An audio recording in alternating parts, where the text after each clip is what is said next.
Welcome back to another episode of the VRCade Podcast, podcast by arcades for arcades. Today we have a very special guest, Mr. Marcus from VRXPerience in Gloucester. How are you doing, sir? I'm good, thanks, mate. How about you? Yeah, doing very well, thank you. And my co-host here is Mr. Chun. How are you, sir? Hello, everyone. Doing really good. Looking forward to this great podcast and to our great guest. We have a small celebrity here, so you know, I'm not sure you say that. kind of excited. Yes. So, Marcus, do you want to just tell us? Let's just start with your first ever VR experience.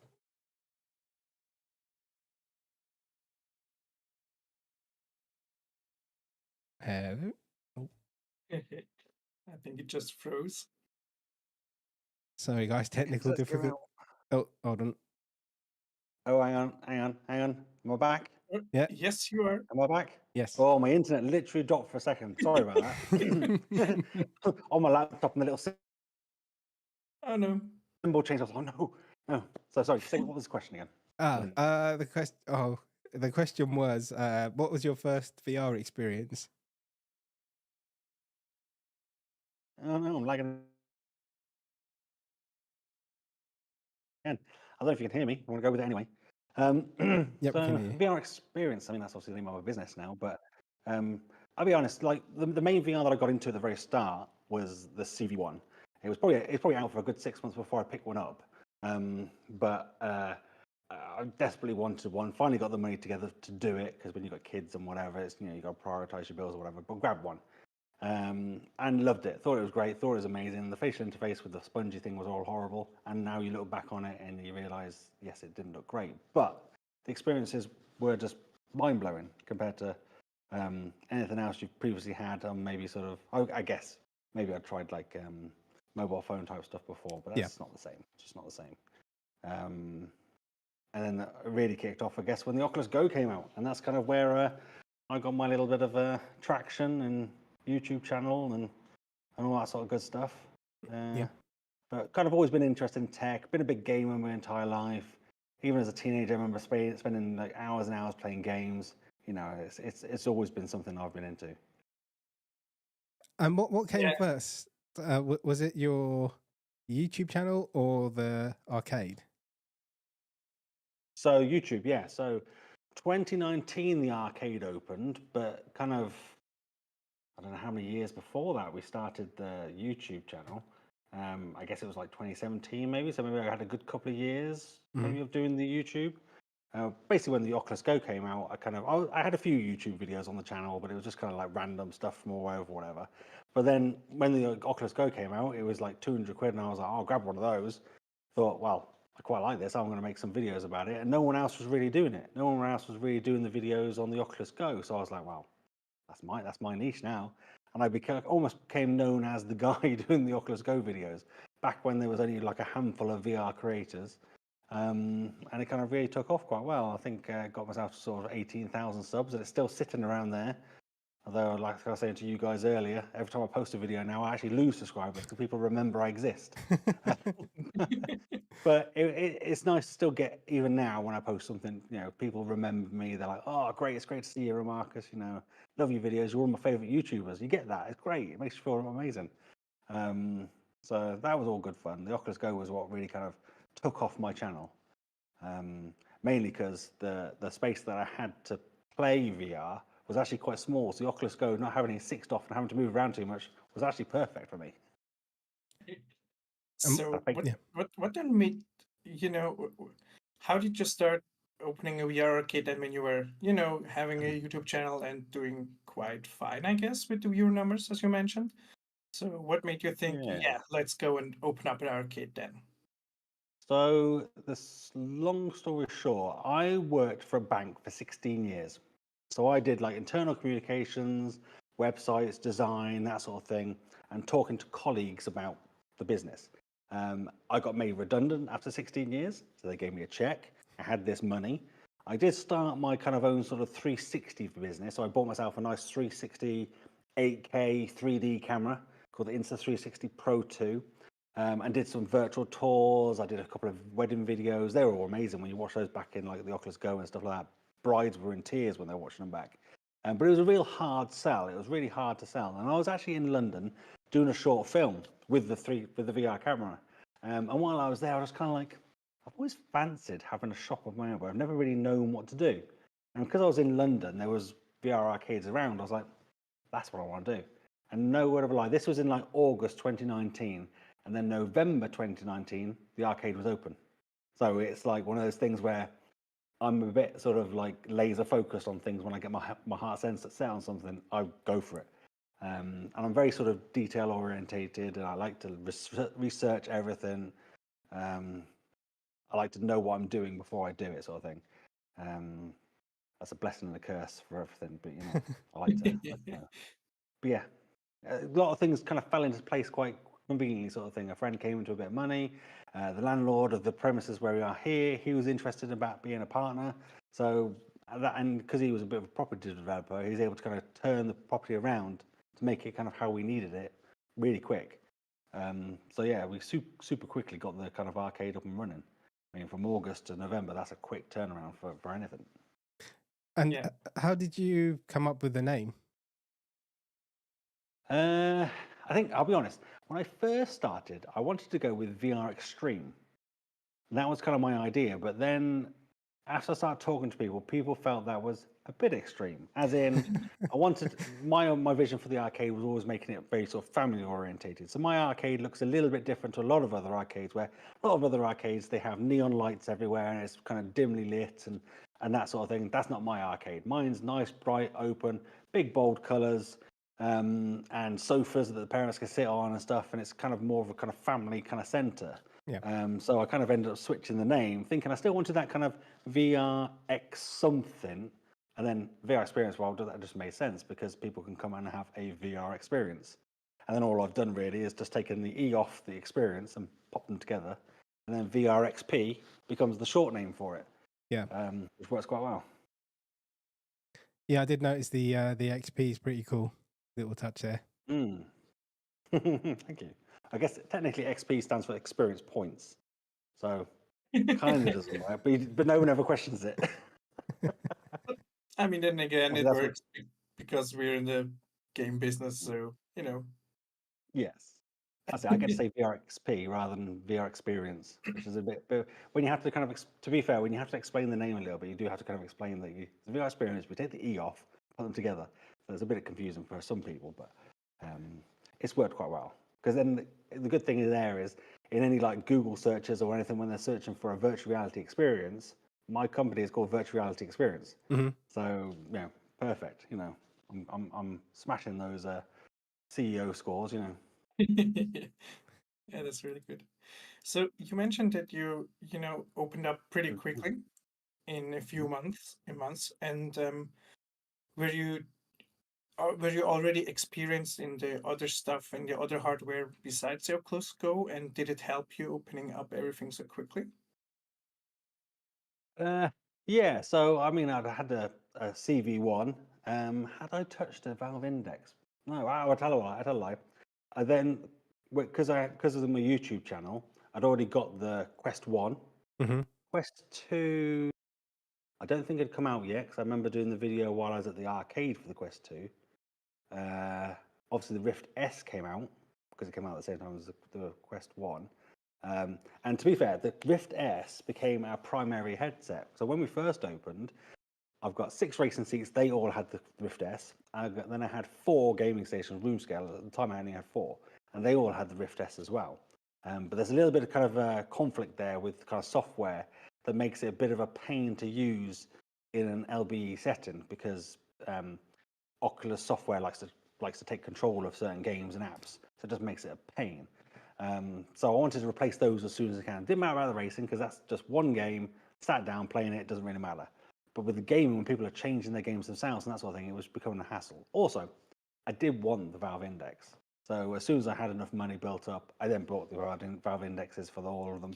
And now we've got 7 stations because we shuffled the place around and that sort of thing to make a little bit more room for those headsets. So I wouldn't say I had a lot of experience in different headsets before we started.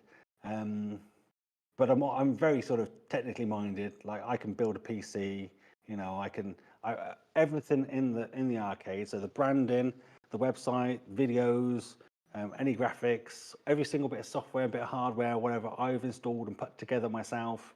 So I've done everything. I didn't get anybody in to do anything other than stick stuff up. I did pay a company to make a logo, but I didn't like it, so I made it myself. I saw you reviewing another headset a couple of weeks ago. So you do things on your channel like review hardware and things like that? Yeah, pretty much anything. I mean, I guess obviously I was known as the Oculus Go guy, so that's kind of what I focused on. Yeah. I think my popularity died off a little bit when I opened the arcade 4 years ago. I kind of pretty much stopped making videos, but I'll try and do the odd few just to kind of keep a little bit of life going. But the DPVR E4 headset is actually a headset that I use on my racing now. So I got rid of the Rift S because it was having issues. Now all 6 of my racers have that headset on it. So I actually think it's a really good headset for sim racing, and especially for places like this. And they've now brought out a commercial version which drops the 6-DoF tracking, gets rid of the controllers, and that's fine for maybe sim racing because you don't tend to move your head too much. You're just kind of looking around like this. Yeah. It's fine, but it's primarily made for like those big roller coaster machines and all that sort of stuff, to kind of simplify kind of how VR works. But pound for pound, it's actually quite a good headset. If you can use it, if you've got a need for it, actually it's worth the money. It works flawlessly, no kind of real issues with it. The only downside to it is it's not a consumer headset. It is a very specific headset for a specific audience. And if you're not that audience, you don't want that headset. You want to get just the normal E4 if you really want one of those headsets. Right, okay. And what about the Vision Pro? We were talking about it before, and you said you would like to play around with it a little bit.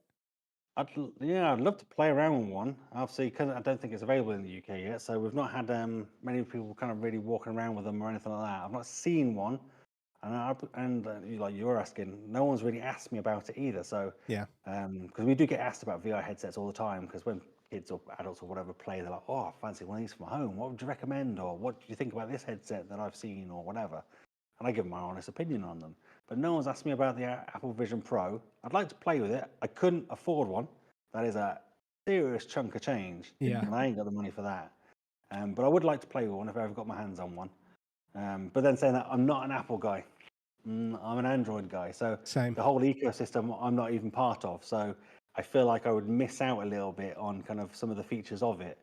So I think you've got to go all in, really, haven't you, if you really want to take good advantage of it. Yeah, all the tablets, all the phones to go with the headset. Get a MacBook, get Apple TV. Just a couple of grand. That's it.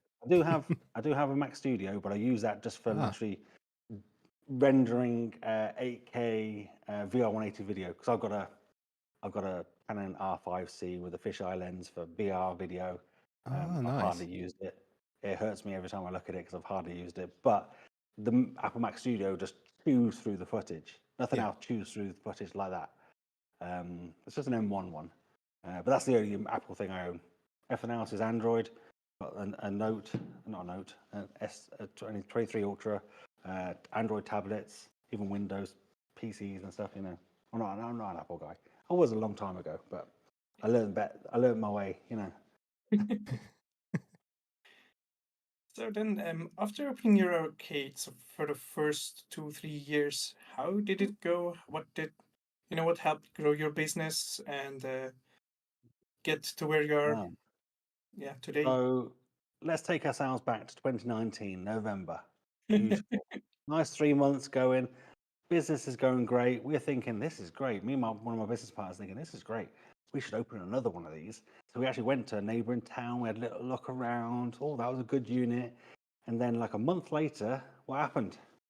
COVID. And then we were closed for 6 months, and then open, and then closed again, and then open, and then closed again. So it was just like, it felt like we'd just made quite a successful launch, I'd say, for what we had at the time. And then just COVID was just like hitting us over and over again. We were shut down. We've had to kind of take, they call it bounce back loans that kind of help support the business, that sort of thing. And obviously there was like subsidies for kind of like paying wages and stuff like that. So we managed to kind of get through it. But on the other end of it, people were still very sort of nervous about sharing a headset that, that somebody else has worn and that sort of thing. And they've been sort of scared about COVID, and rightly so. I think they should be scared of COVID. But But it's a hard thing to then convince people to do. And we were finding that people weren't really booking very far in advance. They were kind of booking sort of next few days in advance. Now, thankfully, I think we're so far beyond sort of the COVID stuff that we are finding people are booking 2, 3, 4 weeks, if not a couple of months sometimes, in advance for stuff, which is nice. It's encouraging for me. Yeah.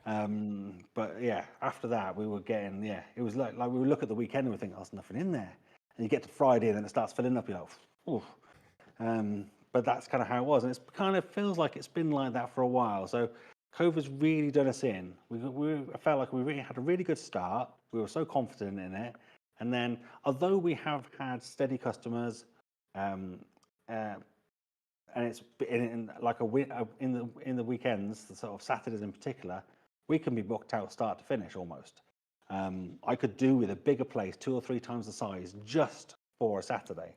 Every other day of the week, what I've got here is more than enough, if not too much. But a Saturday in particular, I could do with some more.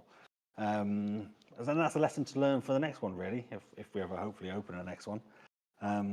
But yeah, I'd say, if I'm brutally honest, we're not making a ton of money. I'm not going to be becoming a millionaire. But that was never really the point. But I've liked at this point to have another one, another arcade, maybe 2, maybe 3, and collectively they all bring a little bit in, but collectively that makes quite a lot, So that would have been my ideal, but COVID kind of bent us over and made things unpleasant. Yeah, that, because I know the VRilliant arcade opened very quickly before COVID, just before, right? And Chum was a part of that, right? So you experienced it as well. Yeah, I mean, I think it was the same for many other arcades as well, right? And just surviving this time period is basically a miracle, I guess, because for some it was really hard and they had to close down, unfortunately. But I think that at the moment we have like a second birth of this VR business, of the VR arcade business, and I hope this time we won't have a worldwide pandemic. So fingers crossed. And I think it's a really bright future, but it was a hard time. Yeah. I don't know if you'd kind of agree with me, is that we get quite a lot of people that will say to me, why have you got a VR arcade? You can play VR at home these days because you can get a MetaQuest 3, MetaQuest 2, or whatever. Yeah. But it's just not the same. Like the main difference, especially in the UK, you may have one headset, but you don't have 2, let alone have the space for 2, because you've got to be this certain distance away without thumping each other in the face. And you've seen the videos of people doing that sort of thing. Yes. And then obviously here I can support 7 players at the same time in the same experience. No one's got that at home unless they're super rich, especially not in the UK. Our living rooms usually have a coffee table in the middle, and then you've got no space. Yeah, no, that's true. That's true. That's important. Yeah. People What about? Sorry, go on. I was just gonna say, people just don't have the space in the UK. I think in America they probably have a bit more space than we do. They have basements, especially in the UK. Yeah, basements. Don't really have many basements over here. No. What about your setup? Like, give us a virtual tour. I'm going to play some footage of inside your arcade. So if you can kind of give people a virtual tour, that'd be awesome. Sure. Are you gonna? Shall I talk through what we're seeing? Or? Yeah, sure. Yes, I can't see it. Can I see it? I don't know if I can see it. But I mean, in the arcade, I've got 3 main things. So I've got my roller coaster machine, which I do recommend people get one of these. It's like a 2-pod seat thing with VR headset on, roller coaster. We charge people £5 to go, and no one ever argues with that. And it lasts about 4 minutes, and it's a really popular sort of device. As long as you look after it and take care of it, brilliant. Then I've also got 6 racing seats, so I've got racing games on there. But I also use it to do things like Vox Machina. So you can license Vox Machina, which is like a robot game. Yes. 6 players. It's got a dedicated server. It's got a perpetual license, so you buy it once and you can use it as much as you like. And then people sit down with Xbox controllers and a VR headset on, so they're piloting these robots flying each other around. That's actually quite popular because we found the racing was kind of quiet a lot of the time when the room scale, which I have 7 of, with Valve indexes in, were quite busy. And Saturday they could be packed. So I've got 7 of those stations. I'll be honest, I do have one station that has a Pico 4 on it, and that's using virtual desktop to kind of stream the PC from another place. That's just because the headset's in an odd position. Like there's nowhere to put the PC, even on the wall. It's actually here. The Pico's up here. This is like a curtain with glass behind it. There's no wall to put the PC on. I'd have to put it near my front door, and then I wasn't very keen on putting a £1,000 PC or £2,000 PC right next to the front door. So Pico 4 for now, but that's almost the last headset I use. And Valve Index is what I mainly go for. I think it's a great headset. It's not specifically made for commercial use, but it's kind of it's people who know. And we get people coming in going, "Was that the Valve Index?" It's like, yeah. And you see all these other arcades that don't have that sort of thing. Some arcades that purely have the Pico 4, like the place around the corner. But, you know, that's kind of the main things. And we do things like the VR escape rooms. We do zombie experience. We do, what else do we do? General gaming sessions and that sort of thing. So people have lots of games they can choose from. We use Synthesis VR to kind of manage our sessions. The guys behind that have been great as well. Can't recommend those enough. If anybody's looking at VRCade and they want some software, I'm not affiliated at all, but from my experience, they've been amazing. I can't fault them at all as a kind of arcade software provider, because they can manage our sessions. We can remotely sort of start sessions, license games via them. They do very specific stuff, like with Rotten Apple, you guys, where you can launch the games with very particular settings. And it's amazing. Yeah, can't knock it at all. And their support as well is great. I know this wasn't meant to be an advert for Synthesis. I'm not affiliated, but we've had them on, so I do rate the software and the whole team as well. They will be for sure glad that you mentioned them, and they do their job also really good. Yeah. I mean, at the very start, it's one of those things you have to ask yourself when you start an arcade: is what software are you going to use? I'm sure there are some arcades out there that just literally go up to Steam VR and launch games one at a time. That's just more effort than it's worth. It's worth its money. You're paying like 25 quid a station. Oh, how much that is now? I even forgot how much it is. Whatever I pay per station every month, and it's just automated. I don't have to think about it, and it works pretty much flawlessly. And if there is any issues, not often, they're on it like straight away. Like I can send an email, and I'm not going to say they're going to do this for everybody. They usually got most things fixed. Or if I've got suggestions, they're like, "Oh, actually, we're already working on this. Here's the update." So it's been great. Yeah. Thankfully, I haven't had to really contact them for a while, to be fair. Thinking they must be missing me. I'm sure you'll find something to break soon. Oh, they did. To be fair, they did contact me today, about a new game they want me to test. I can't say anything. It's actually something that I think we definitely kind of need in the LBE world. Right. We're missing since something got removed. Let's just leave it at that. Great. So, what do you think makes VRXPerience unique? What we talked about the hardware now, but do you think that's it? Do you think there's another, whole level to the experience that the people really enjoyed your place? They clearly love my company. I think that's what it is. That's the most. No, it's not. It's not. I think for us, VRXPerience, my VRXPerience, it's affordable. It's something new, exciting. We get so many people in every week that have never touched VR. The majority of people who come in have never touched it, and everyone goes away thinking it's amazing, mind blown on actually how good it actually is. Because I think a lot of people have just tried like mobile phone in the a little roller coaster ride where they were told to stand up and they almost fell over. Yeah, hilarious. But that's not real VR. Real VR is what we've got here, where you got the room scale or whatever. We were actually inside the world.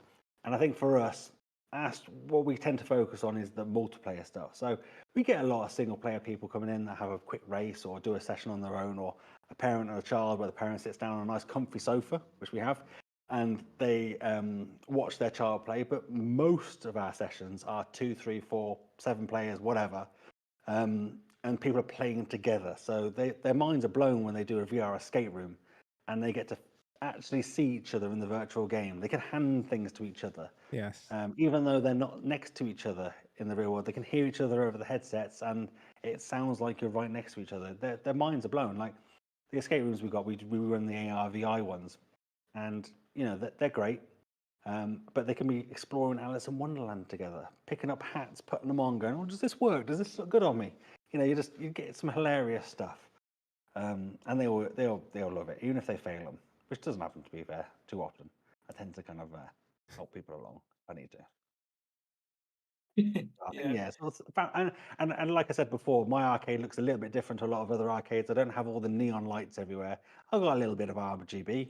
Who doesn't like RGB? But not too much. It's more of a kind of a comfy family environment than a proper gaming environment. So Yes. I guess a lot of places go for the gamer, where I've gone for the family, which I think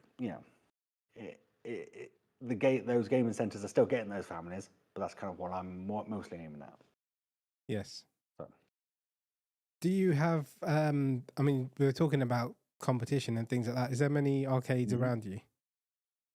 Well, they didn't used to be. We obviously opened 4 years ago in the southwest, in Gloucester in the UK. And it's a sore subject because as of Wednesday last week, I was on Facebook having a little browse, and I came across a post from the Gloucester City Council saying, brand new, coming, opening Sunday, the first of its kind in the southwest, state-of-the-art virtual reality centre. And I was like, what? They're not talking about me, they're talking about somebody else. And they were making out that there's this new VR arcade opening in a building that the council owns, that they've probably given those people a generous kind of, rent discount maybe, or rates discount, or whatever it is. And they're getting some strange kind of support from the council, where the council doesn't usually post about any businesses like that. They don't big them up and say, oh, here they are, oh, look at this, whatever. That's just not something they do. And I was like, oh, this is weird. So I started replying to it. And I did notice a few people were replying to it saying, oh, what about the current VR place we've got? And I'm not against competition. It's good. It keeps everyone on track. You offer the best thing, you want the best product, and you're only going to offer the best service and that sort of thing with a little bit of competition. Now, for me, it was never really an issue. I'm quite driven. I like perfection. So I'm always kind of trying to get it as best as I can anyway. But it feels unfair when the Gloucester Council, who should be just as much on my side being a fully independent business, where this VR arcade that's opened is actually part of like a bigger centre. So there's a big unit in the town centre, in the city centre, that's been empty for a while. They've been desperate to fill it, and clearly they've kind of found this big kind of entertainment company that's got 30 locations around the country. None of them have VR, and they've chosen Gloucester as the first place to open their first VR centre as part of that kind of business. So, as I say, I'm not really kind of against the competition themselves. I'm not honestly worried about them. I think my service and my sort of setup and everything that I offer is better than theirs. And I've been established for 4 years, and the people that really matter know that. But my biggest issue was the council themselves just blanket sort of forgetting that we even exist.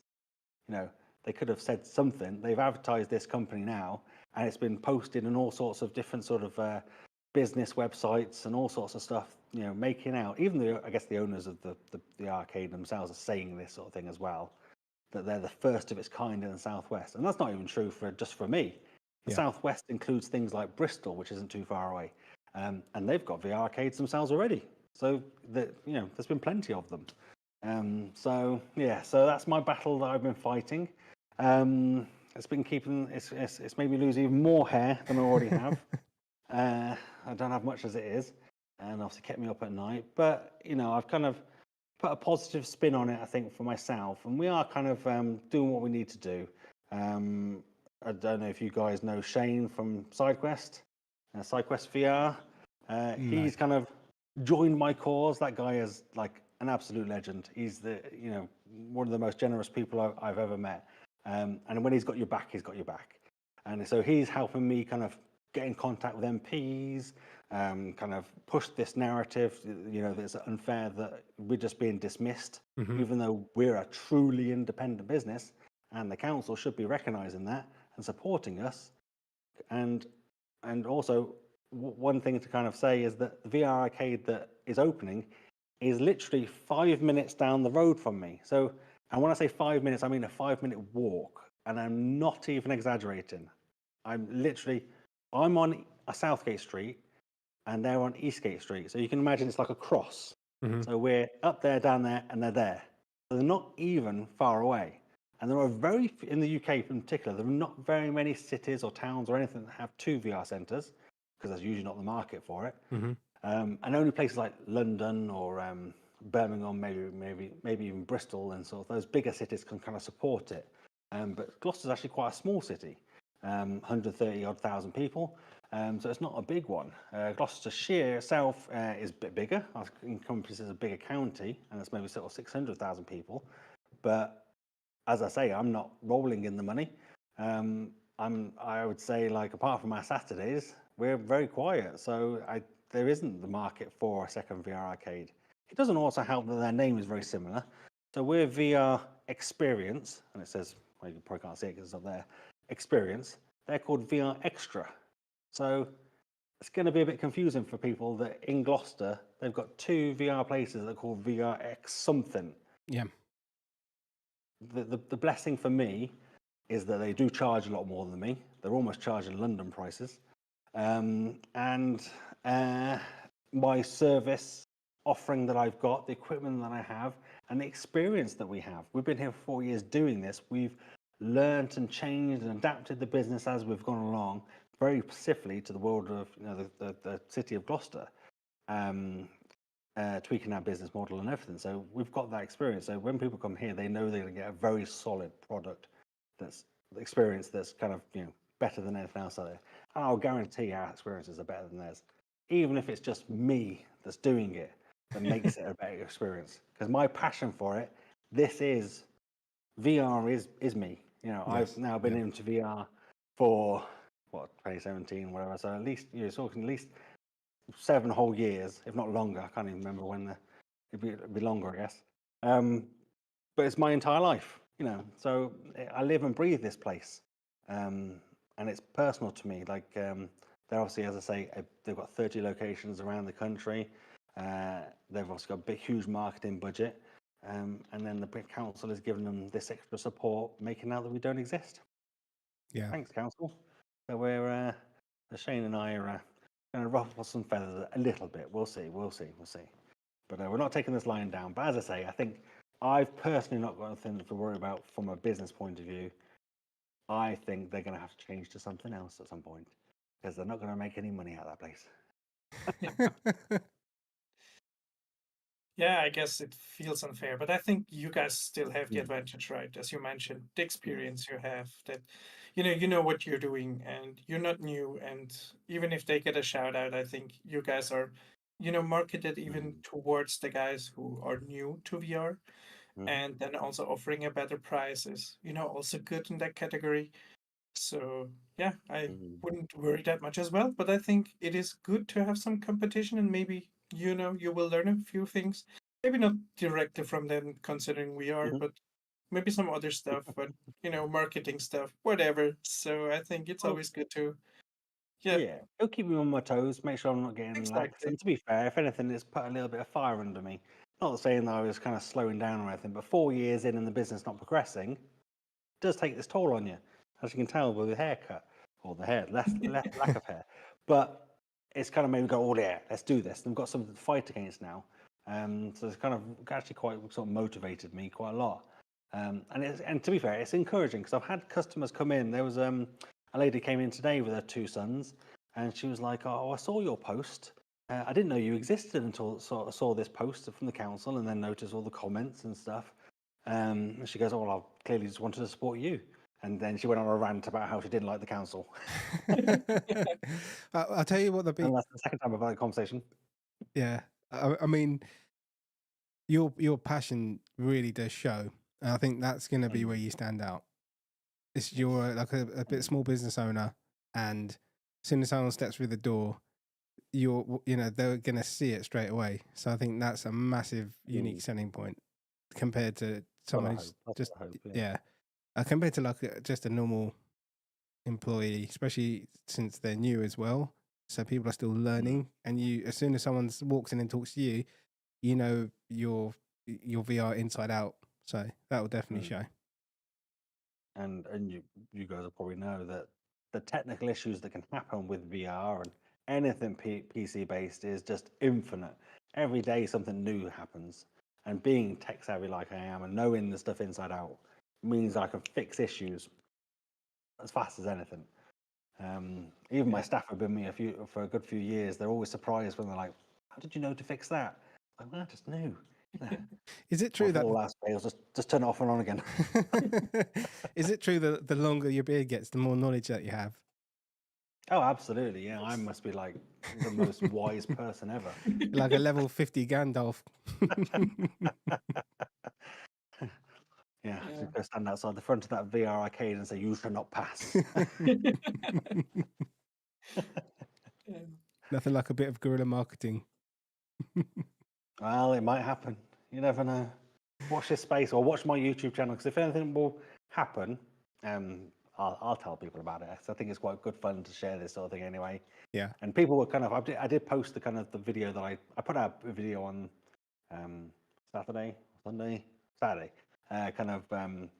which is guess where kind of a lot of the action came from, almost, or the interest came from. Sort of saying, look, we're here. Don't forget about us. Yeah. And it got so many nice comments and so many sort of likes and shares and follows and whatever. It was brilliant.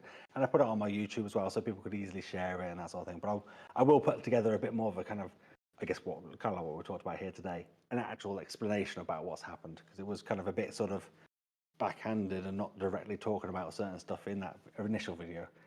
Because I don't really want to give them any advertising, to be fair. Yeah. I don't want to use my platform to advertise them. Yeah. Sure.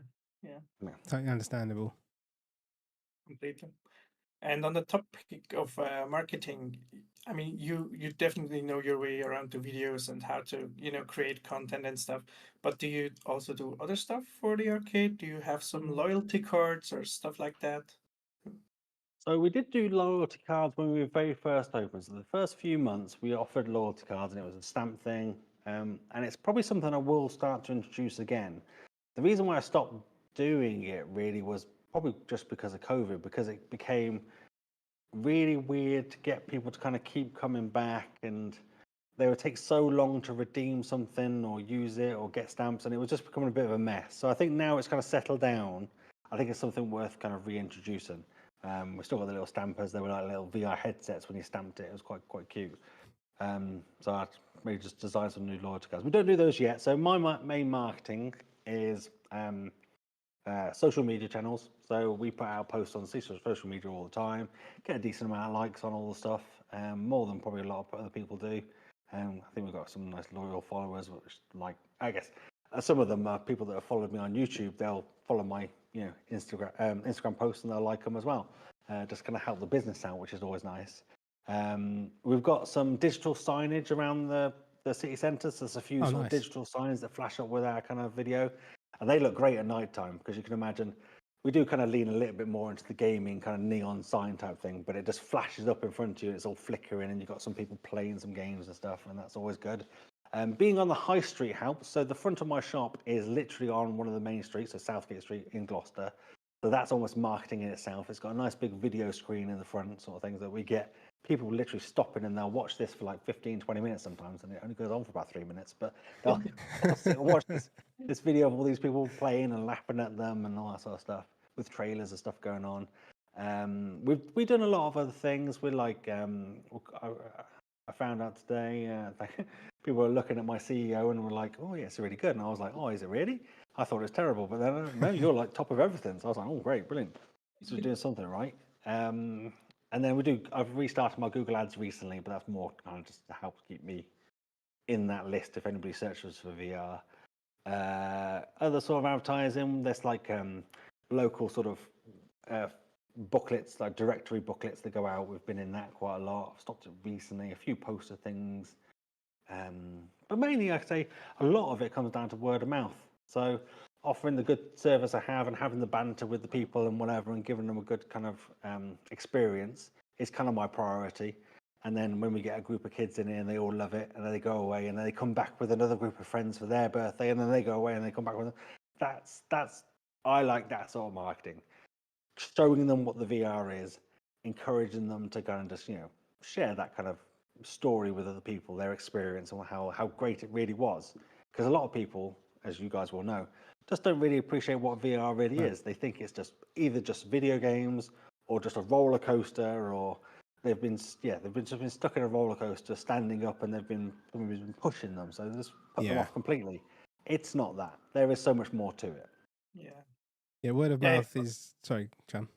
No, just go ahead. So I was just going to say, word of mouth is the biggest one, for sure. Massive. Yeah. Massive, yeah. I find that if anybody ever comments and tags us in something, that gets so much more engagement, so much more kind of people saying, oh, I saw that, I saw this, I saw that, than anything else. Because even the digital signs that are out in the street, I don't really know how many people actually see them and actually take notice of them. They've got a QR code on them, so people could scan them with their phone, but this thing only goes on for like 10 seconds. By the time you've got your phone out, got your camera out, it's probably gone. And then you've read everything that else is on there. So I don't think it's even worth it, but I managed to get a good deal, so... every little bit helps. Yeah, well, I was basically like, the guy was like, oh, we've got this special deal, it's like this much. I was like, that's just too much, I'm not paying that. And I was like, yeah, I just don't see the value in it. I just basically told him I don't see the value in it. But if it was this price, I'd do it. And he was like, okay, leave it with me. And he came back and he's like, yeah, we can do it for that price. I was like, fine, I'll do it. But again, again with the beard. That comes with the beard, doesn't it? Oh, exactly, yeah. That's what it is. I was rubbing it at the same time. Yeah, I was going to say. It's why it's grey. It's actually just worn out from me going like this. Does the beard also grant some wishes? And, it wiggles. You ever see like Mr. Magica, like back in the day? Yeah, I did. A bit of hair that wiggled. It's like that. My beard just wiggles when it's granting wishes. Yeah, great. So, Marcus, I have one final question for you, and that is, what is your plan for the future with VRXPerience, with your YouTube channel, or you can also share some insights what you think will be, in what way the whole thing will develop and what will change in the next few years, in your opinion. So, I mean, I think, like I said before, I think it would have been nice to have more of these arcades open by now. That would be my dream, to be able to open 2, 3, 4, 5 of these, set them up, let them kind of run on their own. Whether that's franchising it or doing it myself, I don't know. It's something I think I need to look into. We're coming into our 5th year, and we do have a break in our lease that comes up this year. So if I wanted to, I could break that lease and we could find a bigger location. It might be something we look into doing. I think it's probably something that if I don't have another arcade open, that's probably something I would look to do. And the reason for that was to get a bigger place. Because like I've said before, the room scale stations, like today, for the good part of today, pretty much most of it, they were booked out solid. Like back to back. People came in this morning asking for sessions and I was like, oh, I can't do one until like 4 o'clock. And they're like, well, that's just too late, so we kind of missed out on that bit of business. That's not the norm. I think that's because all the advertising has been going on and all this controversy with the other place and the council or whatever has kind of encouraged people to come help support us, which is amazing. And hopefully that continues. But on a Saturday, it does happen quite a lot. So it'd be nice to have a bigger place to take advantage of those times when we are busier. So we don't have to turn pretty much, well, I guess we'll probably still turn people away then, potentially. But people are coming to us because they want that experience. They know it's good. They've seen it. They've heard about it, that sort of thing. VR as a whole and VR arcades. I mean, I like the idea of the free roam stuff. And we don't offer it now. It's tricky. I value it and I don't at the same time. The main reason I probably don't like it is because it's using like things like Quest 2s and whatever. And you hear the stories of them disconnecting and unsyncing and the Guardians resetting. And for me, the thing I value most about software, hardware, whatever, is just reliability. Yes. If it can perform for 10 hours a day and has no issues, I'll go with that every day. And I'll pay for that. I'll pay for stuff that does that. I don't mind that. But if it's a little bit unsteady, I'm unsure. Saying that, if I had a bigger place, I probably would add something like Hero Zone or something like that, just to kind of see what it was like and see how it would go. Because I do know some people who do run it, that really do rate it. So maybe I'm missing something. Maybe it's just I'm too set in my ways. But I think that's the thing with the Quest 2 headsets and stuff. Or the Quest 3 as well. They've kind of unleashed the cable, and people are very much like, well, I shouldn't have cables anymore. But it's just not the same as the PC VR. And I'd be very interested to see where the new Index headset will be going. Whether that's a wireless PC VR headset. If it is, I think that could be a game changer. For me, that's probably the game changer for me, because I use the Index now. I rate it as a headset. I think it's great. They've been champions for me. As long as you treat them right and you know how to look after them, you do a few little modifications to them, they've been absolutely great. So the new, was it Decard, I think it's called? Yes. If that becomes a wireless PC VR headset, Yeah. I'm looking forward to that. Yeah, they're saying it's gonna potentially be like modular as well, and you can wire it or you can do wireless, and it will just be a forever headset, wouldn't it? So yeah. And I imagine they're going to do it right, because even now the Index is what, 4 years old? more than that, I think. Not longer, more than that, wherever it is. But it's still considered one of the best PC VR headsets you can get. And you think in this time and all the money that people are putting into VR, that there would have been a headset that's probably rated as the better one. But still is. But yeah, for sure. No, Index was my favorite.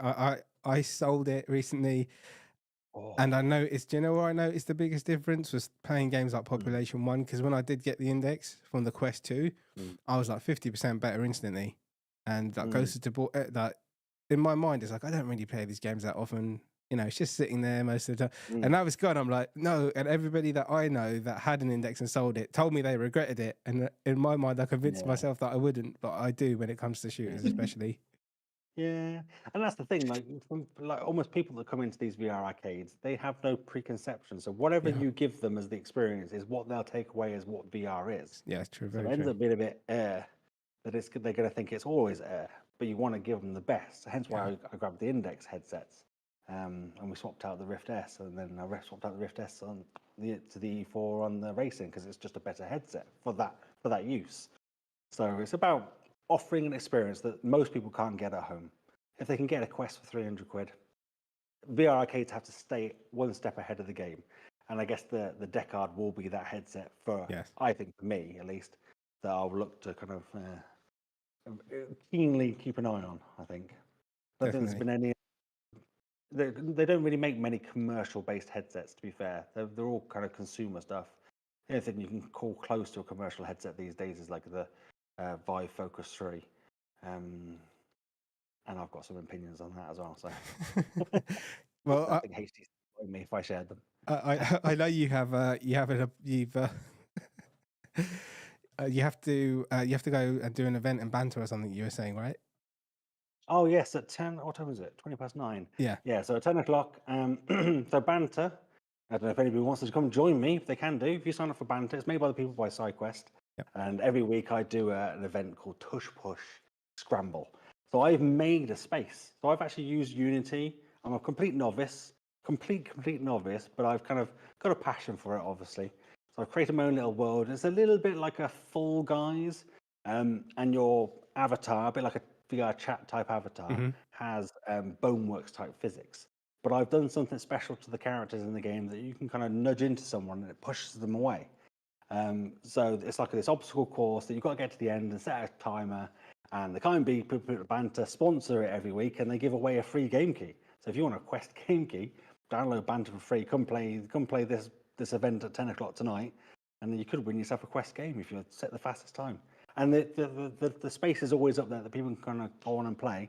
And I'll be honest, Banter's kind of probably the only thing I really play VR-wise outside of the arcade. Yeah. Because it's such a social platform, and it's kind of, we say, a slightly older demographic, not many kids in there. It's perfect. You can end up just hanging around and chatting to people in there, and I think it's great. It's still early. It's still a little bit rough around the edges, but they're doing some good work over there, and I'm looking forward to kind of hopefully being a little bit part of it as well with all the spaces, because anybody can make their own space. So it's good fun. So you can create whatever you want and upload it. Yeah, I'll have to check that out. Definitely. Where can people find you then? Obviously, you have your couple of YouTube channels, right? Is my name here? Where is it there? Remarcus. Just search Remarcus. There is an American football player called Remarcus Brown. That's not me. He looks very different to me. But every other Remarcus on YouTube, Twitter, Instagram. I don't do much Instagram. I haven't got the dance moves for it. All sorts of other stuff, mainly my YouTube. Yeah. And my Twitter is probably the most active. I'm quite active on Discord. And if people just want to chat to me, they can find me anywhere, really. And hopefully, I do intend to do more videos. It's always nice when I put out videos and they do get some nice feedback. So it does encourage me to want to do more. And I want to share more of kind of the controversy, shall we say, VR Extragate. And I'll share a bit of news about that on there as well. So yeah, keep an eye on my YouTube if you want to kind of see what I'm up to. Excellent. Thank you very much for coming on, Marcus. It's been great. It's been great chatting to you. It's my pleasure. Thank you for having me. Yeah, thank you very much. Thank you very much, Chan, my co-host. And yeah, it's been another great episode. Really appreciate you coming on. All of the links are basically in the description for Marcus's YouTube channel and Twitter and that kind of thing. Give him a follow, show him some support on YouTube, give him a subscribe, and we will see you in the next episode of the VRCade Podcast. Thank you everyone for watching, and we'll see you in the next one. Take care. Bye.